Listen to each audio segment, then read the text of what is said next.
ಕೊಡಗು ಜಿಲ್ಲೆಯಲ್ಲಿ ಮಳೆಯ ಕೊರತೆ ಶೇಕಡಾ 45ರಷ್ಟು ಕಾಡುತ್ತಿರುವ ಬೆನ್ನಲ್ಲೇ ಜಿಲ್ಲೆಯ ಮಳೆಯಾಶ್ರಿತ ಭತ್ತದ ಕೃಷಿಗೆ ತೀವ್ರ ಸ್ವರೂಪದ ಹಿನ್ನಡೆಯುಂಟಾಗಿದೆ.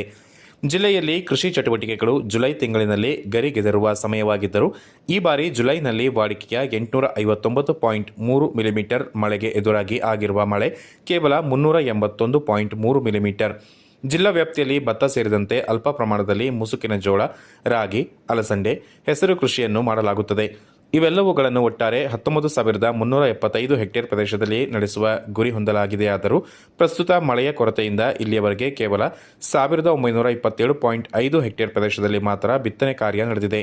ಜಿಲ್ಲೆಯಲ್ಲಿ ಭತ್ತದ ಕೃಷಿಯನ್ನು 17,500 ಹೆಕ್ಟೇರ್ ಪ್ರದೇಶದಲ್ಲಿ ನಡೆಸುವ ಗುರಿಯನ್ನು ಕೃಷಿ ಇಲಾಖೆ ಹೊಂದಿದ್ದು, ಇಲ್ಲಿಯವರೆಗೆ ಕೇವಲ ಮಳೆಯಾಶ್ರಿತ 302.5 ಹೆಕ್ಟೇರ್ ಪ್ರದೇಶದಲ್ಲಿ ಮಾತ್ರ ಬಿತ್ತನೆ ಕಾರ್ಯ ನಡೆದಿದೆ.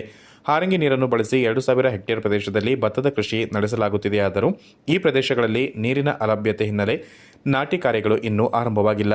ಕುಶಾಲನಗರ ಮತ್ತು ಸೋಮವಾರಪೇಟೆ ವಿಭಾಗದಲ್ಲಿ ಮುಸುಕಿನ ಜೋಳ ಕೃಷಿಯನ್ನು 1,850 ಹೆಕ್ಟೇರ್ ಪ್ರದೇಶದಲ್ಲಿ ನಡೆಸುವ ಗುರಿ ಹೊಂದಲಾಗಿದ್ದು, ಇದರಲ್ಲಿ 1,580 ಹೆಕ್ಟೇರ್ ಪ್ರದೇಶದಲ್ಲಿ ಬಿತ್ತನೆ ಕಾರ್ಯ ನಡೆದಿದೆ. ಇದರೊಂದಿಗೆ ಅಲಸಂಡೆ 27 ಹೆಕ್ಟೇರ್ ಪ್ರದೇಶದಲ್ಲಿ, ಹೆಸರು 18 ಹೆಕ್ಟೇರ್ ಪ್ರದೇಶದಲ್ಲಿ ಬೆಳೆಯಲು ಬಿತ್ತನೆ ಕಾರ್ಯ ಮಾಡಲಾಗಿದೆ ಎಂದು ಕೃಷಿ ಇಲಾಖಾ ಜಂಟಿ ನಿರ್ದೇಶಕರು ಡಾಕ್ಟರ್ ಬಿಎಸ್ ಚಂದ್ರಶೇಖರ್ ಮಾಹಿತಿ ಒದಗಿಸಿದ್ದಾರೆ. ಬಿತ್ತನೆಯಾದ ಜೋಳಕ್ಕೆ ಕೀಟಬಾಧೆ ಜಿಲ್ಲೆಯಲ್ಲಿ ಮುಸುಕಿನ ಜೋಳ ಕೃಷಿಯ ಬಿತ್ತನೆ ಕಾರ್ಯವಷ್ಟೇ ಒಂದಿಷ್ಟು ಚುರುಕಿನಿಂದ ನಡೆದಿದೆಯಾದರೂ ಈ ಕೃಷಿಗೆ ಡೌನಿ ಮಿಲ್ಡ್ಯೂ ಮತ್ತು ಆರ್ಮಿ ವರ್ಮ್ ಕೀಟಬಾಧೆ ವ್ಯಾಪಕವಾಗಿ ಕಾಣಿಸಿಕೊಂಡಿದೆ. ಇದಕ್ಕೆ ಕಾರಣ ಒಂದೇ ಪ್ರದೇಶದಲ್ಲಿ ವಾರ್ಷಿಕವಾಗಿ ಒಂದೇ ಬೆಳೆಯನ್ನು 2-3 ಬಾರಿ ಬೆಳೆಯುವುದೇ ಆಗಿದೆ.